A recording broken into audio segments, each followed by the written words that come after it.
নমস্কার, আমি দোলা বলছি। ইয়ামি মামিস কিচেনে আপনাদের সবাইকে স্বাগত। আজকে আমি আপনাদের তৈরি করে দেখাচ্ছি বাঙালির অতি প্রিয় ঝিঙে পোস্ত। আমি আমার বাড়ির ছাদ বাগান থেকে ঝিঙে নিয়ে এসে আপনাদের তৈরি করে দেখাবো। তাহলে চলুন আমার ছাদ বাগানে।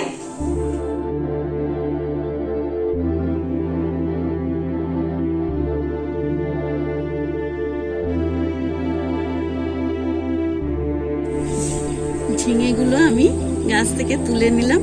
এবার চলুন রান্নাটা শুরু করে দিই।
তাহলে বন্ধুরা, আপনারা দেখলেন আমি কিভাবে ঝিঙে আলু পোস্ত তৈরি করলাম।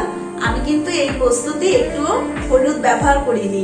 কারণ কি, পোস্ততে হলুদ ব্যবহার করলে পোস্তর যে একটা আলাদা অ্যারোমা আছে ওটা কিন্তু নষ্ট হয়ে যায়। এটা বিশেষত বীরভূম, বাঁকুড়া, বর্ধমান জেলার মানুষরা এইভাবেই ঢলঢলে করে পোস্ত তৈরি করে।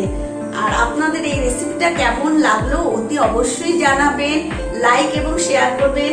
আর যারা এখনো আমার চ্যানেলটাকে সাবস্ক্রাইব করেননি, প্লিজ তারা সাবস্ক্রাইব করে আমার বন্ধু হয়ে যান। আর নোটিফিকেশনের জন্য বেল আইকনটা ক্লিক করে দেবেন। আজ তবে আসি, আপনারা সবাই ভালো থাকুন, সুস্থ থাকুন এই কামনা করি।